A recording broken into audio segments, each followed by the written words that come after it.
Olá, meus queridos amigos, meus familiares, meus irmãos amados. Estamos aqui no mais um vídeo, uma palavra abençoada, nesse dia sábado de aleluia, onde nós estamos um dia a mais da morte de Cristo. Todo esse projeto de salvação, ele está sendo finalizado agora, nesse momento, naquela cruz do Calvário. E estamos no dia antecedendo aí a ressurreição do nosso Cristo, né? E através dessa nossa fé, que nós cremos, né? Embasamos a nossa fé nessa ressurreição, porque Ele ressuscitou dentre os mortos, aleluia, glória a Deus por isso. E também nós cremos nisso e nós somos já vivemos essa vida eterna e seremos também ressurretos juntamente com Ele nessa glória infinita e eterna em nossas vidas. Amém? Gostaria de compartilhar com vocês uma palavra, uma pequena palavra. Dividiremos essa palavra em 3 instâncias aí. Uma no período de Paulo, né, as cartas às igrejas de Galácias, e também ao período de Êxodo, de Número ali com Moisés, e a promessa realizada a Abraão, o pai Abraão, lá em Gênesis. Queria iniciar falando em Gálatas 4, do versículo 1 ao versículo 12. Vamos fazer uma leitura aqui explicativa para interpretar melhor esse texto. E começa assim: Digo, pois, que durante o tempo em que o herdeiro é menor, nesse menor é o significado menor de idade, em nada difere do escravo, posto que é ele senhor de tudo, mas está sobre tutores, curadores, pessoas que cuidam dele, né? Até o tempo predeterminado pelo Pai. Assim também nós, quando éramos menores em espírito, né, em crescimento espiritual, estávamos servilmente sujeitos ao rudimento do mundo, aos princípios do mundo, vindo porém à plenitude do tempo, Deus enviou o seu Filho, nascido de mulher, nascido sob a lei, para resgatar os que estavam sob a lei, a fim de que recebêssemos a adoção de filhos. Aleluia, glória a Deus por isso. E porque vós sois filhos, enviou Deus o nosso coração, o Espírito do seu Filho, o Espírito Santo, que clama, Abba, Pai, aleluia. É uma forma carinhosa, uma forma íntima de expressarmos essa palavra Pai. De sorte que já não és escravo, porém filho. Repito, de sorte que não somos mais escravos. Nós agora somos filhos de Deus. E sendo filho, também herdeiros por Ele, por Deus. 8. Outrora, porém, não conhecendo a Deus, servieis a deuses que por natureza não são. Mas agora que conheceis a Deus, ou antes disso, né, sendo conhecido por Deus, que é algo espetacular, algo maravilhoso, ser conhecido por Deus. Como estáis, aí fica questionamento, começa o questionamento de Paulo. Como estáis voltando outra vez aos rudimentos, aos princípios fracos e, olha só, principalmente, né, pobres, né, rudimentos fracos e pobres, os quais de novo queres ainda escravizar-vos. Guardai dias, tiver que levar meses, e tempos, e que for anos, receio de vós, que tenha eu trabalhado em vão para convosco. 12, finalizando. Seja qual eu sou, ele chama a responsabilidade para ele, Paulo, seja vocês como eu sou, pois também eu sou como vós, quer dizer, seja como eu, e não pense que eu sou diferente de vocês, mas isso vos suplico, eu imploro a você, em nada me ofendeste. Então, nada desses conhecimentos que estava sendo introduzido de forma errada na igreja da Galácia estava de acordo com a vontade de Deus. Nós temos que tomar muito cuidado, meu querido, né, com aquilo que tem sido acrescentado na vida, na sua vida, na vida da igreja. Nós queremos partir do princípio que o projeto ele já está consumado, ele já é feito, ele já está concretizado, né? E ele é perfeito, né? Capítulo 3, no versículo 15, Paulo fala o seguinte: irmãos, falo como homem. Todo acordo firmado de forma humana entre os homens depois de assinado, depois de apertado a mão, nada pode ser alterado. Nada pode ser acrescentado nesse acordo. Nada pode ser tirado desse acordo. É isso que ele quis dizer. Não podemos ter uma liberdade errada e queremos acrescentar algo a mais no projeto, repito, perfeito de salvação. Não podemos. Ele quer trazer para você uma renovação na mente daquelas pessoas. Retirar aquele pensamento, né, de querer voltar à escravidão. Em Romanos, também, 12:2, ele fala o seguinte, né, transformeis a vossa mente. Essa renovação ela tem que ser diária em nossas vidas, dia após dia. Né? Não podemos deixar que isso venha conturbar uma imagem clara de que Cristo colocou para a gente. Sabemos que o salário do pecado é a morte. Olha aí. Mas, porém, contudo, o dom gratuito de Deus é a vida eterna. Olha a palavra gratuito. Quero que você entenda a expressão, o significado dessa palavra gratuito. É de graça. Né? Eu não posso pagar, e nem tem ninguém nessa face da terra que pode pagar, né, esse preço. Somente Jesus, ele conseguiu cumprir completamente a lei do início ao fim. E por isso, né, ele se tornou merecedor. Ele se tornou merecedor porque ele cumpriu toda essa lei. Né? Pensarmos que nós não somos merecedores é legal, é bacana. Faz parte do primeiro estágio superficial do caminho com o Senhor, desse projeto de salvação. Porque se nós não tivéssemos esse pensamento que o Espírito Santo criou dentro de nós, de sentirmos que nós não somos merecedores, jamais chegaríamos ao pleno arrependimento. Então ele é necessário, mas nós temos que entender que esse é o primeiro estágio. Deve haver um crescimento. É isso que ele fala, ó, vocês são o quê? Menores de idade. Apesar de ter direito a toda essa herança, vocês não vão ter o poder, se pensar dessa forma, de administrar esses bens. Então, quero trazer um crescimento espiritual, onde você passa por um segundo estágio mais amplo, maior, mais íntimo, mais próximo de Deus. Qual? É quando nós entendemos que só Ele é merecedor, mas Ele se torna merecedor. O ato dele se tornar merecedor, Ele compartilha para cada um de nós de forma individual. Individualmente, Ele nos torna merecedores. Então eu não posso de maneira nenhuma, quero ser bem enfático em falar isso, dizer que eu não sou merecedor. Porque se eu disser que eu não sou merecedor, eu estarei anulando todo o sacrifício de Cristo na cruz. Estarei anulando todo o projeto de salvação de Deus. Estarei anulando todo o esforço de Paulo nas suas viagens missionárias. Estarei anulando esse vídeo que eu estou fazendo na sua vida. Então não repita jamais, e não cometa esse erro. Não diga que você não é merecedor. Você é merecedor. Você se torna justo quando aquele que é merecedor, que é o justo, torna você assim. Então não volte-se novamente para essa escravidão.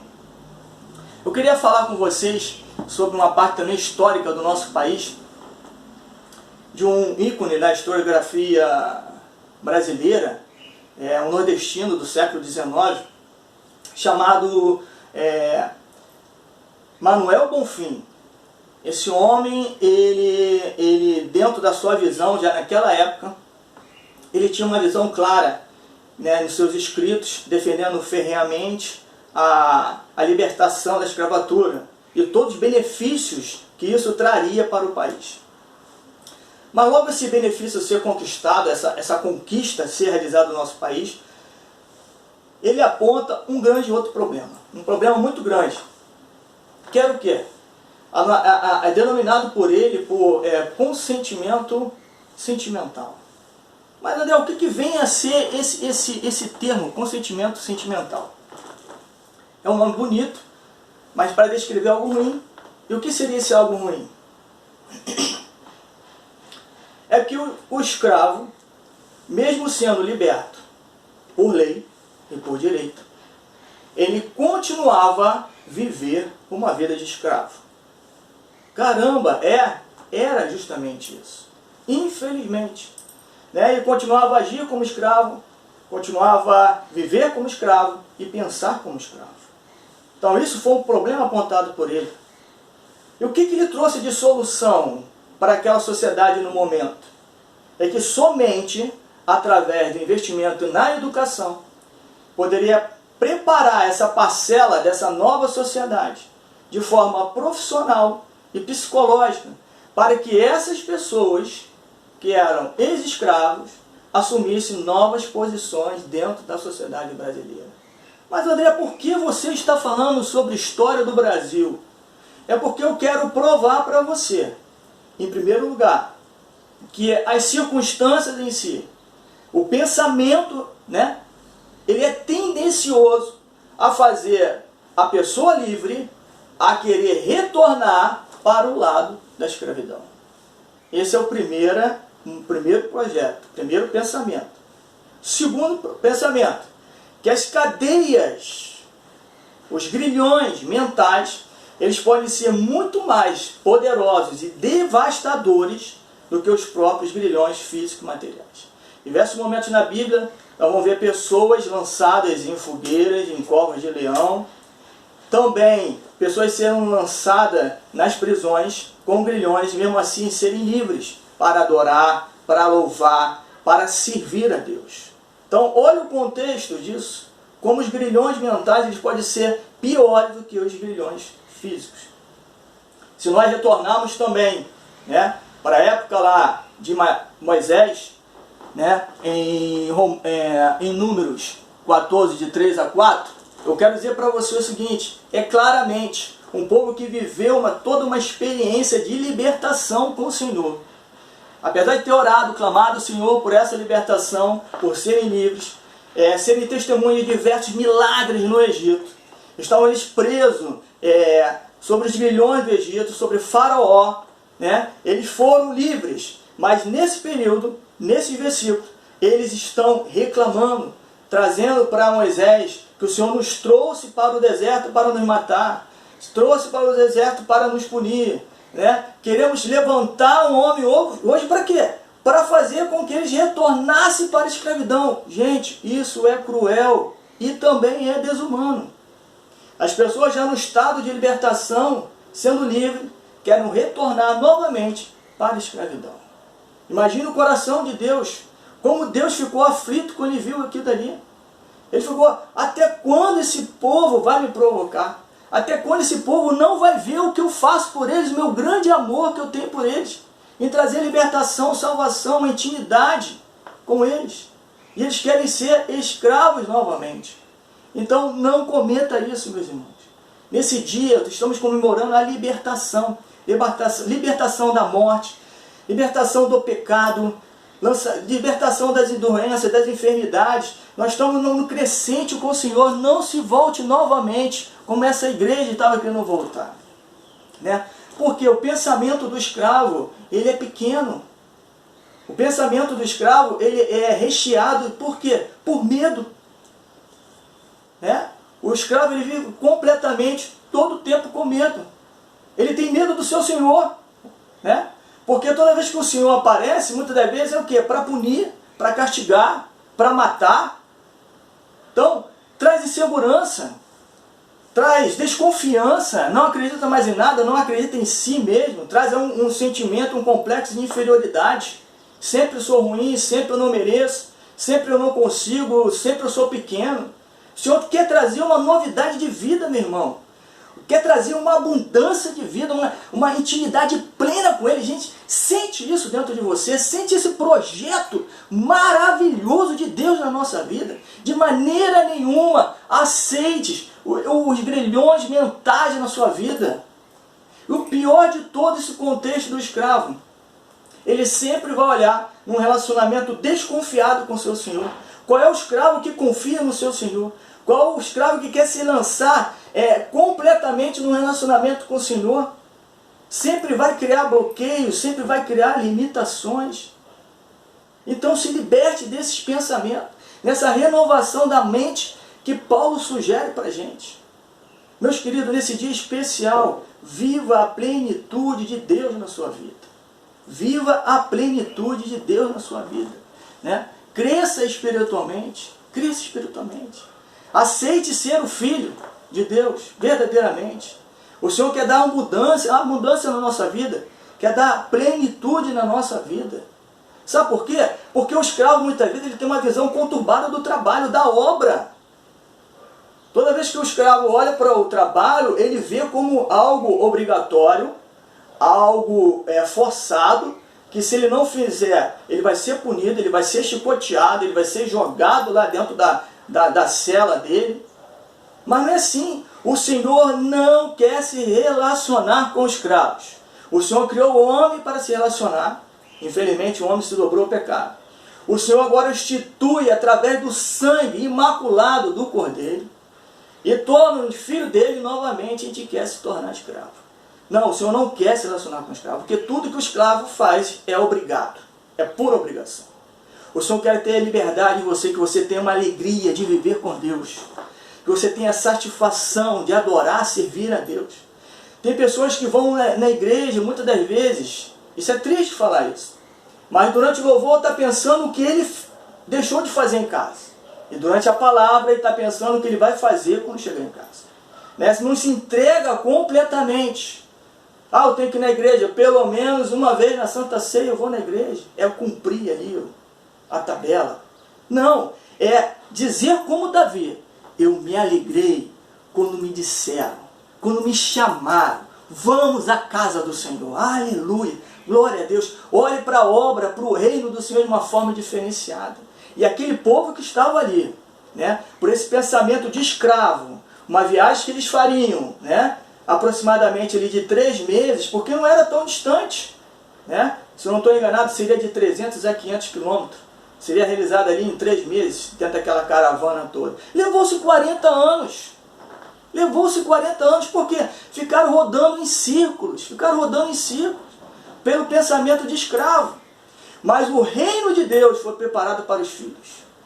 O reino de Deus, a terra de Canaã foi preparado para os filhos, né? Qual a imagem que aqueles homens que entraram na terra de Canaã teve? Tem gigante? Tem. Tem cidade fortificada? Tem. Mas o Senhor está com a gente, Ele vai nos dar. Olha o pensamento do filho. Agora olha o pensamento do escravo. O gigante é mais forte do que eu, vai pisar sobre mim. As cidades são fortificadas, não vai dar para mim fazer nada, eu vou morrer lá. Olha o pensamento do escravo para o pensamento do filho. Então, gente, seja filho nesse dia.